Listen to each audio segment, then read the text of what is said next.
1972 में सामरा शहर में फ़ोन के कारकुन तारें बिछाने के लिए खुदाई कर रहे थे कि अचानक इन्हें रखाम की एक मुरब्बा शक्ल की तख्ती मिली जो निकालने के दौरान कुछ टूट फूट का शिकार हुई। इसे बगदाद के कौमी अजायब घर में लाया गया जहां इसकी लेबॉर्ट्री में मुरम्मत की गई। मुरम्मत के बाद इंकशाफ हुआ कि ये एक शमसी घड़ी है।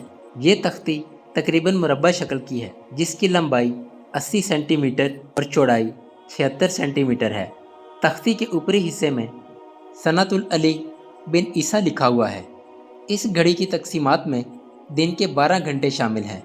बाएं किनारे से सुबह का पहला घंटा शुरू होता है और दोपहर के वक्त छठे घंटे पर पहुंचकर ख़त्म होता है। फिर ज़वाल का आगाज़ होता है और साया बदतरीज बढ़ता जाता है यहाँ तक कि असर का वक्त आ जाता है।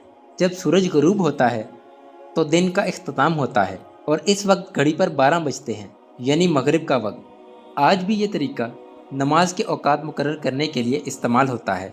सामरा की इस घड़ी की तारीख का अंदाज़ा इसके साने अली बिन ईसा से होता है जो 9वीं सदी ईस्वी के वस्त में सामरा में रहता था। लिहाजा ये इस नौइयत की कदीम तरीन घड़ी है जो इस्लामी दौर की है।